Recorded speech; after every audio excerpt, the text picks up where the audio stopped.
Hello friends, আমি চলে এসেছি আমি কার্তিক নতুন YouTube channel to side kitchen. আজকে একটা নতুন রেসিপি নিয়ে আজকের রেসিপি হচ্ছে কুমড়োর খোলা দিয়ে একটা চিংড়ি মাছের রেসিপি। সেটা বানাতে কী কী উপকরণ লাগে আসুন দেখায়। তার আগে একটা কথা বলতে, আমার চ্যানেলে যেসব ভিডিও ছাড়া আছে আপনাদের যদি ভালো লেগে থাকে লাইক কমেন্ট শেয়ার করবেন, বেশি বেশি করে শেয়ার করবেন। আপনি যদি চ্যানেল নতুন হয়ে থাকেন প্লিজ সাবস্ক্রাইব করে দেবেন, নিচে বেল নোটিফিকেশনটা অল করে দেবেন যাতে আমার ভিডিও আমাদের কাছে আগে পৌঁছায়। তাহলে চলুন কুমড়োর খোলা দিয়ে চিংড়ি মাছের রেসিপিটা বানাতে কী কী উপকরণ লাগে আসুন দেখায়।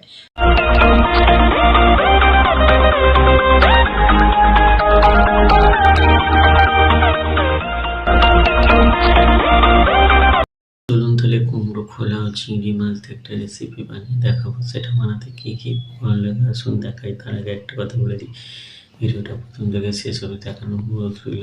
তাই চলুন রেসিপিটা শুরু করি। এখানে কিছুটা আমি কুমড়ো খোলা সরু সরু করে কেটে ধুয়ে নিয়েছি। তাহলে চলুন রেসিপিটা শুরু করি। গ্যাসটা জেলে কড়াই তেল দিয়ে বসিয়ে দিয়েছি। তেলটা গরম হয়ে গেছে, আগে চিংড়ি মাছটা ভেজে নেবো। চিংড়ি মাছটা দিয়ে দেবো,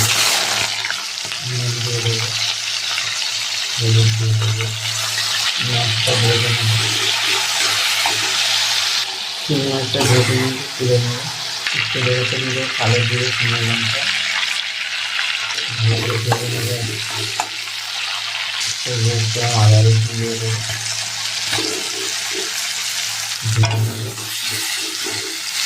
দেবো, কুমড়ো খোলা এটা দিয়ে ছোটো ছোটো করে আলুর খোলা দিয়ে দেবো।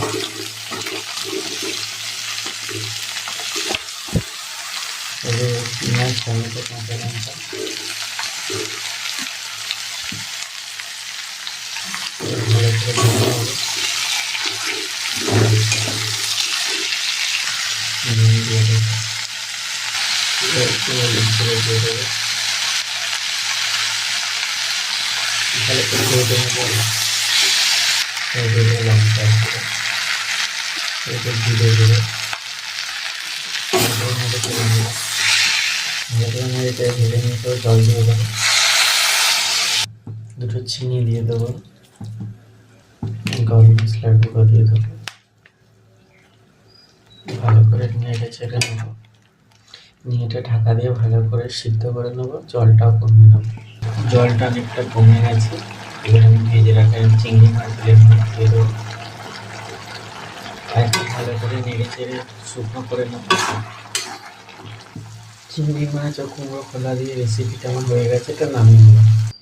দেখুন চিংড়ি মাছ ও কুমড়ো খোসা দিয়ে রেসিপিটা আমার হয়ে গেছে। এই রেসিপিটা যদি আপনাদের ভালো লেগে থাকে লাইক কমেন্ট শেয়ার করবেন ও বেশি বেশি করে শেয়ার করবেন। আর প্লিজ সাবস্ক্রাইব করে দেবো, বন্ধুদের পাশে থাকবেন। চলুন তাহলে দেখা হচ্ছে নেক্সট ভিডিওতে। আর নিত্য নতুন ভিডিও পাওয়ার জন্য আমাদের চ্যানেলটাকে অবশ্যই সাবস্ক্রাইব করে পাশে থাকবেন। আর কুমড়ো খোলা দিয়ে একবার চিংড়ি মাছ দিয়ে এইভাবে রেসিপি বানিয়ে গরম ভাতের সাথে খাবেন, অবশ্যই খুবই ভালো লাগবে। চলুন তাহলে দেখা হচ্ছে নেক্সট ভিডিওতে।